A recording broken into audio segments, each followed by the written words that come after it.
बोलो बृहस्पति देव भगवान की जय। बहुत समय पहले की बात है। भारत में एक राजा राज्य करता था। वह अति प्रतापी एवं दानी था। वह प्रतिदिन मंदिर में भगवत दर्शन करने जाता था और गुरु और ब्राह्मण की सेवा भी किया करता था। उसके द्वार में कोई भी याचक निराश नहीं लौटता था। वह प्रत्येक गुरुवार को व्रत रखता और पूजन करता था। हर दिन गरीबों की मदद करता था। परंतु यह सब बातें उसकी रानी को पसंद नहीं आती थी। वह न व्रत करती थी और न किसी को एक पैसा भी दान में देती थी। वह राजा से भी ऐसा करने को मना करती थी। एक समय की बात है, जब राजा शिकार खेलने को वन को चले गए थे। महल में सिर्फ रानी और दासी थी। उस समय गुरु बृहस्पति देव साधु का रूप धारण कर राजा के दरवाजे पर भिक्षा मांगने आए। साधु ने रानी से भिक्षा मांगी तो वह कहने लगी, हे साधु महाराज, मैं इस दान पुण्य से तंग आ गई हूँ। इस काम के लिए तो मेरे पतिदेव ही बहुत है। अब आप ऐसी कृपा करें कि सारा धन संपत्ति नष्ट हो जाए, मैं आराम से रह सकूं। साधु का वेश रखे बृहस्पति देव ने कहा, हे देवी, तुम अति विचित्र हो। संतान और धन से कोई दुखी नहीं होता, सभी से चाहते हैं। पापी भी पुत्र और धन की इच्छा करता है। अगर तुम्हारे पास धन बहुत है तो भूखे मनुष्यों को भोजन करवाओ, कुआं तालाब बावड़ी बाग बगीचे आदि बनवाओ, धर्मशाला बनवाओ, प्याऊ लगवाओ, कुंवारी कन्याओं का विवाह कराओ, साथ ही यज्ञ आदि करो। इस प्रकार के कर्मों से आपके कुल का एवं आपके नाम लोक परलोक में प्रसिद्ध होगा एवं स्वर्ग की प्राप्ति होगी। किंतु वह मूर्ख रानी साधु की इन बातों से खुश नहीं हुई। वह बोली, हे साधु महाराज, मुझे ऐसी संपत्ति की आवश्यकता नहीं है जो मेरे काम न आए तथा जिसको मैं अन्य लोगों को दान दूं, जिसको रखने और संभालने में भी मेरा सारा समय नष्ट हो जाए। साधु ने रानी को समझाने की बहुत प्रयत्न किया, परंतु रानी अपनी बात पर अड़ी ही रही।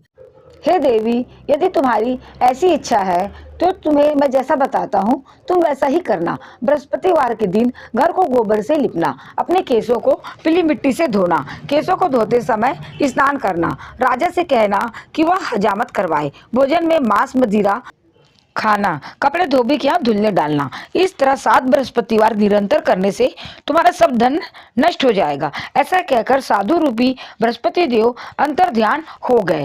रानी ने साधु के कहे अनुसार ही 7 बृहस्पतिवार वैसा ही करने का विचार किया। साधु के बताए अनुसार करते हुए उसे केवल 3 बृहस्पतिवार ही बीते थे कि उसकी समस्त धन संपत्ति नष्ट हो गई। साधु के कहे अनुसार ही करने से भर पेट भोजन के लिए भी दोनों समय परिवार तरसने लगा तथा सांसारिक भोगों से दुखी रहने लगी। इस प्रकार के अभावग्रस्त जीवन से तंग आकर एक बार राजा रानी से कहने लगा कि हे रानी, तुम यहाँ पर रहो, मैं दूसरे देश को जाता हूँ, क्योंकि यहाँ पर मुझे सभी मनुष्य जानते हैं, इसलिए मैं यहाँ कोई कार्य नहीं कर सकता। देश चोरी परदेश भिख के समान है। ऐसा कहकर राजा परदेश चला गया। वह जंगल में लकड़ी काट कर लाता और उसे शहर में बेचकर जीवन यापन करने लगा। राजा के जाने के पश्चात इधर उसके बिना रानी और दासी दुखी रहने लगी। किसी दिन भोजन मिलता तो किसी दिन जल पीकर ही रहना पड़ता था। एक समय रानी और दासी को 7 दिन बिना भोजन के व्यतीत हो गए तो रानी अपनी दासी से बोली, हे दासी, यहाँ समीप ही के नगर में मेरी बहन रहती है जो बहुत धनवान है। तू उसके पास जा और वहां से 5 शेर बेजर मांग कर ले आ, जिससे कुछ समय के लिए गुजर बसर हो जाएगी। दासी उसकी बहन के पास गई। बृहस्पतिवार का दिन था। रानी की बहन उस समय ध्यान मग्न होकर पूजा कर रही थी। दासी ने रानी की बहन से कहा, हे रानी, मुझे आपकी बहन ने भेजा है, मुझे 5 शेर बेजर दे दो। दासी ने अपनी बात अनेक बार कही, परंतु रानी की बहन ने कोई उत्तर नहीं दिया, क्योंकि वह उस समय बृहस्पतिवार की कथा सुन रही थी। रानी की बहन से जब दासी को कोई उपेक्षित उत्तर नहीं मिला तो वह अति दुखी हुई। उसे क्रोध भी बहुत आया। लौटकर वह रानी से बोली, हे रानी, आपकी बहन बहुत धनी स्त्री है, परंतु वह अति घमंडी भी है। वह छोटे लोगों से बात नहीं करती। 5 शेर बेजर देने के लिए मैंने उसे कई बार कहा, परंतु उसे कोई उत्तर नहीं दिया। इस प्रकार मुझे निराश एवं खाली हाथ लौटना पड़ा। रानी बोली, हे दासी, इसमें मेरी बहन का कोई दोष नहीं है। जब बुरे दिन आते हैं तब कोई सहारा नहीं देता। अपने पराये हो जाते हैं। अच्छे बुरे का ज्ञान विपत्ति में ही होता है। जो ईश्वर की इच्छा होगी वही होगा।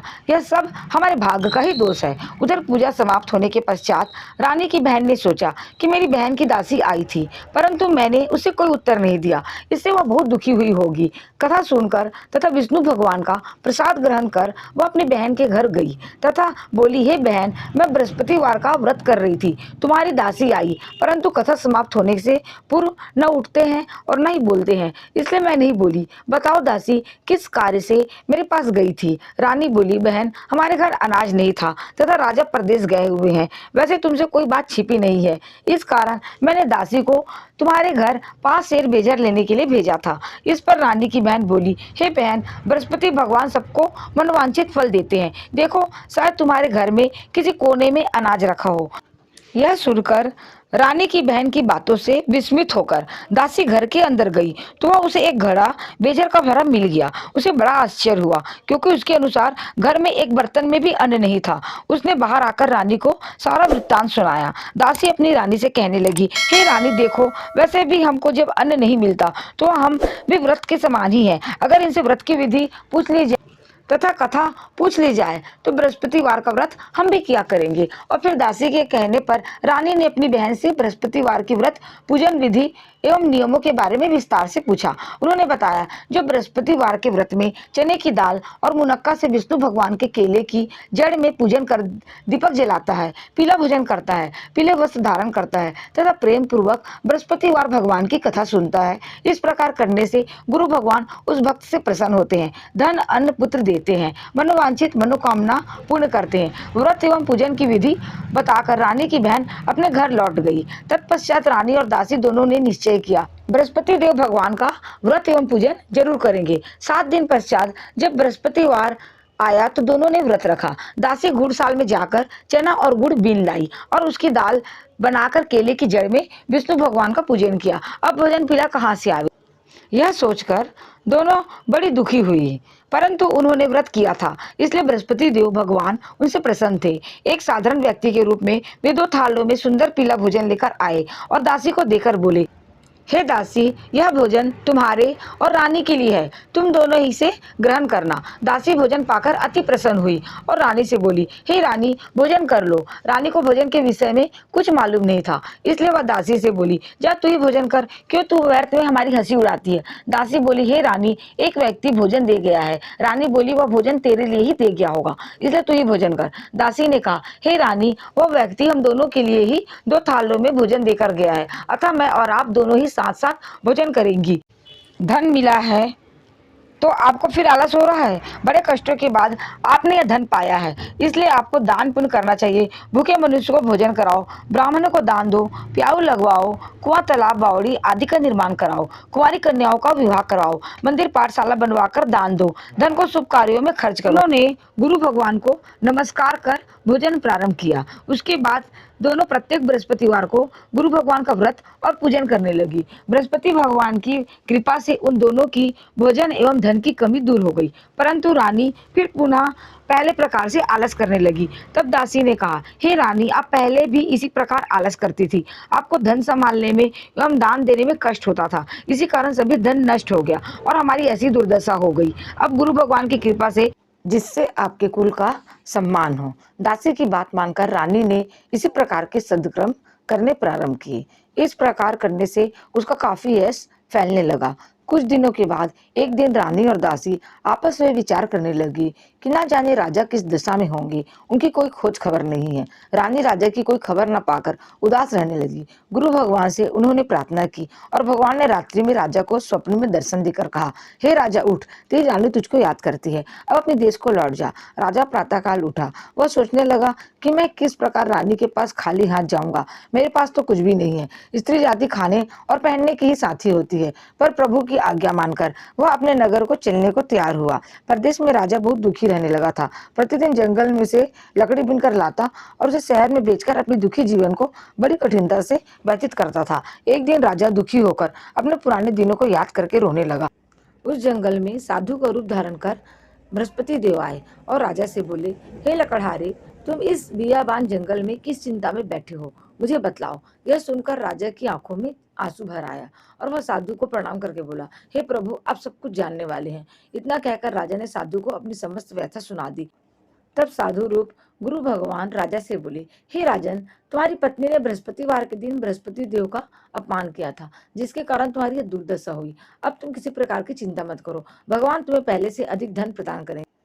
देखो, तुम्हारी पत्नी ने बृहस्पतिवार का व्रत प्रारंभ कर दिया है। अब तुम भी बृहस्पतिवार का व्रत करके चने की दाल व गुड़ जल को लोटे में डालकर केले का पूजन करो, फिर कथा कहो, ये सुनो, भगवान तुम्हारी सभी इच्छाओं की पूर्ति करेंगे। साधु के वचन सुनकर राजा बोला, हे प्रभु, मुझे लकड़ी बेचने के पश्चात इतना पैसा भी नहीं मिलता कि भोजन करने के उपरांत कुछ बचा सकूं। मैंने रात्रि में अपनी रानी को व्याकुल देखा है। मेरे पास कोई साधन नहीं है जिससे उसकी खबर मंगा सकूं। इसके अतिरिक्त मैं बृहस्पति देव की कथा भी नहीं जानता, जिसे कह यह सुनकर व्रत धारण कर सकूं। साधु ने कहा, हे राजन, तुम किसी बात की चिंता ना करो। बृहस्पतिवार के दिन तुम नित्य की भांति लकड़ियां लेकर शहर में जाओ। तुम्हें रोज से दुगना धन प्राप्त होगा, जिसे तुम भली भांति भोजन कर लोगे तथा गुड़ एवं चने का प्रसाद खरीद कर बृहस्पति देव की पूजा भी कर सकते हो। बृहस्पतिवार की कहानी इस प्रकार से है। बृहस्पति देव की कहानी। प्राचीन समय में एक बहुत ही निर्धन ब्राह्मण था। उसकी कोई संतान नहीं थी। ब्राह्मण की नित्य पूजा पाठ करता ब्राह्मण स्वभाव से दयालु तथा धार्मिक विचारों वाला व्यक्ति था, परंतु उसकी पत्नी बहुत मलिनता के साथ रहती थी।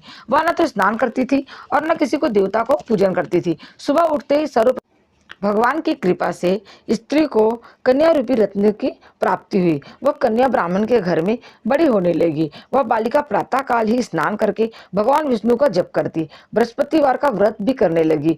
पूजा पाठ समाप्त कर पाठशाला जाती तो अपनी मुट्ठी में जौ भर कर ले आती और पाठशाला जाने के रास्ते में डालती जाती। भगवान बृहस्पति देव की कृपा से वही जौ सोने के हो जाते तो लौटते समय उनको बीन कर घर ले आती। एक दिन वह बालिका सुप से उन सोने के जौ को फटक कर साफ कर रही थी। तभी उसकी माँ ने उसे देख लिया और कहा, हे बेटी, सोने के जौ को फटकने के लिए पाठशाला से लौटकर जब वह जौ बीन रही थी तो बृहस्पति भगवान की कृपा से उसे सोने का सूप प्राप्त हुआ। उस सोने के सूप को वह घर ले आई और उसे जौ साफ करने लगी, परंतु उसकी माँ का आचरण वैसा ही रहा।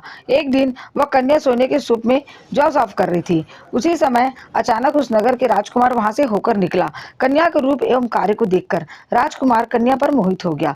राजमहल लौटकर राजकुमार अन्न तथा जल त्याग कर उदास होकर लेट गया। राजा को जब अपने पुत्र द्वारा अन्न जल त्यागने का समाचार प्राप्त हुआ तो अपने मंत्रियों के साथ वह राजकुमार के पास आए और बोले, हे बेटा, तुम्हें किस बात की परेशानी है? क्या कारण है? सो कहो। किसी ने तुम्हारा अपमान तो नहीं किया अथवा कोई और कारण है तो मुझे बताओ, मैं वही करूंगा जिससे तुम प्रसन्न होगे। राजकुमार ने अपने पिता की बातें सुनी तो वह बोला, आपकी कृपा से मुझे किसी प्रकार का कष्ट नहीं है। किसी ने मेरा अपमान भी नहीं किया है, परंतु मैं उस कन्या के साथ विवाह करना चाहता हूँ जो सोने के सूप में सोने के जौ को फटक रही थी। यह सुनकर राजा आश्चर्य में पड़ गया और बोला, हे राजकुमार, इस तरह की कन्या का पता तुम लगाकर मुझे बताओ, मैं तुम्हारा विवाह उसके साथ अवश्य करवा दूंगा।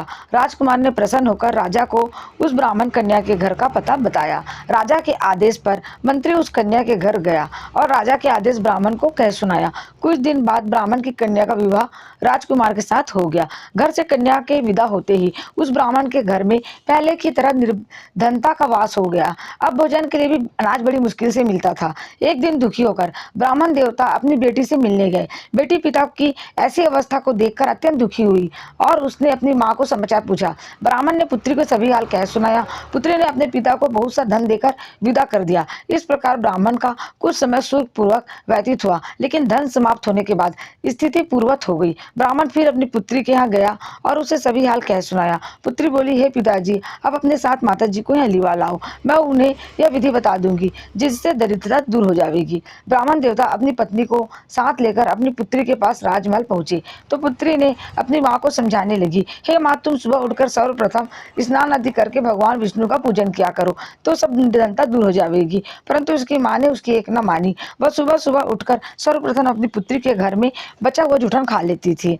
एक दिन उसकी बेटी को अपनी माँ पर बहुत क्रोध आया। उसने उस रात को कोठरी में खाने का सारा सामान निकालकर अपनी माँ को उसमें बंद कर दिया। प्रातः कोठरी से अपनी माँ को निकालकर तथा स्नान आदि करवाकर पूजा पाठ करवाया तो उसकी माँ की बुद्धि ठीक हो गई। इसके बाद वह प्रतिदिन पूजा पाठ करती और प्रत्येक बृहस्पतिवार को व्रत भी रखने लगी। इस व्रत के प्रभाव से उसकी माँ भी अत्यंत धनवान तथा पुत्रवती हो गई और बृहस्पति देवता की कृपा से वृद्धावस्था में मृत्यु को प्राप्त कर स्वर्ग हो गई। पर ब्राह्मण भी सुखपूर्वक इस लोक को सुख भोग कर स्वर्ग को प्राप्त हुआ। इस प्रकार कहानी कहकर साधु देवता वहां से अंतर्ध्यान हो गए। धीरे धीरे 6 दिन का समय बीत गया तथा बृहस्पतिवार का दिन आ गया। लकड़हारा रूपी राजा जंगल से लकड़ी काटकर किसी शहर में बेचने गया। आज उसे और दिनों से अधिक धन मिला। राजा ने चना गुड़ आदि लाकर भगवान विष्णु का पूजन किया तथा बृहस्पतिवार का व्रत किया। उस दिन से उसके सभी कष्ट दूर हो गए, परंतु अगले बृहस्पतिवार को वह व्रत करना भूल गया। इसी कारण बृहस्पति भगवान उसे रुष्ट हो गए। उस दिन उस नगर के राजा ने विशाल यज्ञ का आयोजन किया तथा अपने समस्त राज्य में घोषणा करवा दी कि कोई भी मनुष्य अपने घर में भोजन न बनवाए, न ही आग जलावे। सब लोग मेरे यहाँ भोजन करने आवे। इस आज्ञा को जो न मानेगा, सब राज्य के लोग मेरे यहाँ भोजन करने आए। इस आज्ञा को जो नहीं मानेगा उसको सूली पर लटका दिया जाएगा।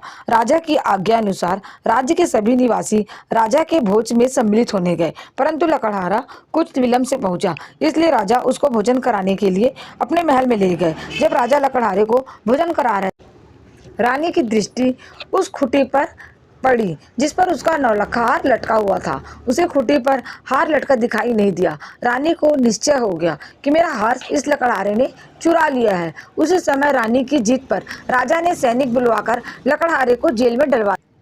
जेल खाने में बंद हुआ लकड़हारा बहुत दुखी होकर विचार करने लगा कि न जाने कौन से पूर्व जन्म के कुकर्म से मुझे यह दुख प्राप्त हुआ है। जेल में बंद लकड़हारा भगवान बृहस्पति को याद करके रोने लगा। तत्काल बृहस्पति देव साधु के रूप में प्रकट हो गए और उसकी दशा देखकर कहने लगे, अरे मूर्ख, तू बृहस्पतिवार को बृहस्पति देव की कथा एवं व्रत करना भूल गया था, इसी कारण तुझे दुख प्राप्त हुआ। अब किसी प्रकार की चिंता मत कर। बृहस्पतिवार के दिन जेल खाने के दरवाजे पर तुझे 50 पैसे पड़े मिलेंगे। तू उन पैसों से प्रसाद मंगाना, भगवान बृहस्पति देव की पूजन एवं कथा कहना, कथा का प्रसाद स्वयं भी ग्रहण करना तथा दूसरों को भी खिलाना। इस प्रकार करने से तुम्हारी सभी कष्ट दूर हो जाएंगे। अगले बृहस्पतिवार राजा को जेल के द्वार पर पैसे मिले। राजा ने पूजा का सामान मंगवाकर कथा कही और प्रसाद बांटा। उसी रात बृहस्पति देव ने उसे नगर के राजा को सपने में दर्शन देकर कहा, हे राजन, तूने जिस आदमी को जेल खाने में बंद करके रखा है वह निर्दोष है, वह राजा है, उसे छोड़ दो। रानी का नौलखा हार उसी कुटी पर लटका हुआ है। अगर तू ऐसा नहीं करेगा तो मैं तेरे राज्य को नष्ट कर दूंगा। राजा सुबह उठा और खुटी पर हार टंगा देखकर लकड़हारे को बुलाकर उसे क्षमा याचना की तथा राजा को योग्य सुंदर वस्त्र आभूषण देकर विदा कर दिया। बृहस्पति देव की आज्ञा अनुसार राजा अपने नगर को चल दिया। जब वह नगर के निकट पहुंचा तो उसे बहुत आश्चर्य हुआ। वह पहले से अधिक तालाब, बाग, कुएं तथा बहुत सी धर्मशालाएं, मंदिर आदि बने हुए थे। राजा ने जब नगर निवासियों से पूछा कि यह बाग, तालाब, धर्मशाला एवं कुएं किसके द्वारा बनवाए गए हैं, तब नगर के सब लोग कहने लगे कि सब रानी और दासी के द्वारा बनाए गए हैं। राजा को बहुत आश्चर्य हुआ और क्रोध भी बहुत आया। जब रानी को यह खबर सुनी कि राजा आ रहे हैं तो उसने दासी से कहा, हे दासी, देख, राजा में अति दीन अवस्था में छोड़ गए थे।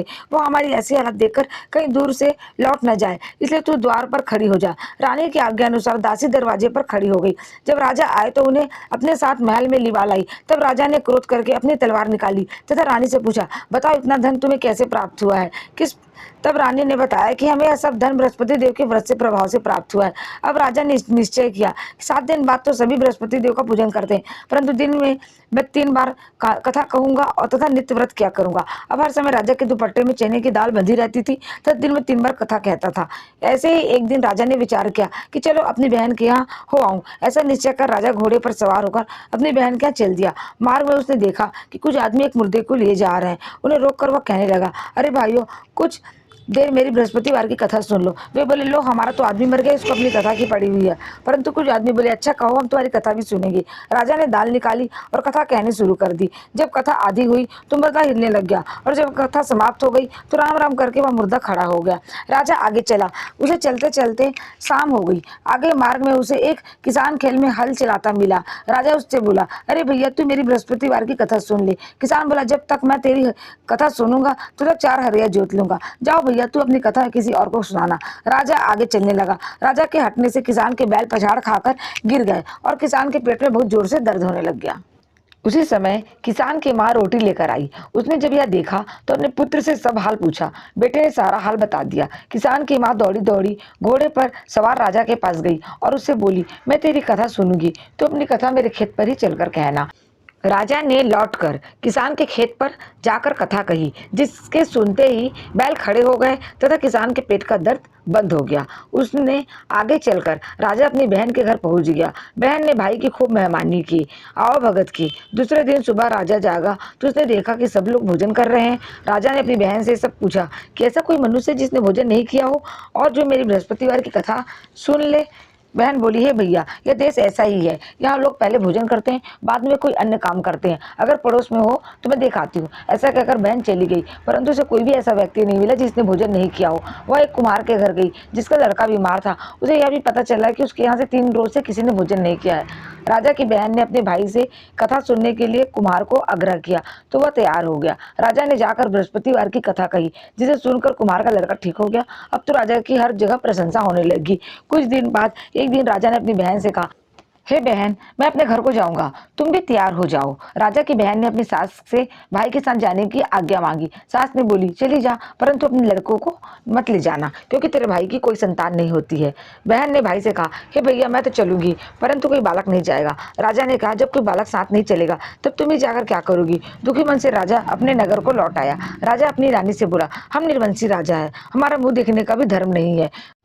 वह उदास होकर अपनी सैया पर लेट गया। रानी बोली, हे प्रभु, भगवान बृहस्पति देव ने हमें सब कुछ दिया है, वे हमें संतान भी अवश्य देंगे। उसी रात को बृहस्पति देव ने राजा को स्वप्न में दर्शन देकर कहा, हे राजा, उठ, सभी सोच को त्याग दे, तेरी रानी गर्भवती है। राजा को यह जानकर अति प्रसन्नता हुई। 9वें महीने रानी के गर्भ से एक सुंदर पुत्र रूपी रत्न पैदा हुआ। तब राजा बोला, हे रानी, स्त्री बिना भोजन के रह सकती है, परंतु बिना कहे नहीं रह सकती। जब मेरी बहन आवे तो तुम उसे कुछ मत कहना। रानी ने हाँ कर दी। जब राजा की बहन ने यह समाचार सुना तो अति प्रसन्न हुई तथा बधाई लेकर अपने भाई के यहाँ आई। तभी रानी ने कहा, घोड़ा चढ़कर नहीं आई, गधा चढ़ी आई। राजा की बहन बोली, भाभी, मैं इस प्रकार न कहती तो तुम्हें औलाद कैसे मिलती। भगवान बृहस्पति देव ऐसे ही है, जैसे जिसके मन की कामनाएं हैं सभी को पूर्ण करते हैं, मनोवांछित फल देते हैं। जो बृहस्पतिवार का व्रत करता है एवं कथा पढ़ता है अथवा दूसरों को सुनाता है, बृहस्पति देव उसकी सभी मनोकामना को पूर्ण करते हैं एवं उनकी सदैव रक्षा करते हैं। जो श्रद्धा एवं आदर भाव से बृहस्पति देव का पूजन एवं व्रत करते हैं, उनकी सभी मनोकामनाएं पूर्ण होती है। सच्चे मन से एवं हृदय से रानी और राजा ने बृहस्पति देव की कथा का गुणगान किया। उनकी सभी इच्छाएं बृहस्पति देव जी ने पूर्ण की। इसलिए सबको कथा सुनने के बाद प्रसाद लेकर जाना चाहिए एवं सच्चे मन से भगवान की जय जयकार करनी चाहिए। बोलो बृहस्पति देव भगवान की जय। प्यारे भक्तों, यदि आपको हमारी कथा अच्छी लगी हो तो लाइक, शेयर एंड सब्सक्राइब जरूर करिए।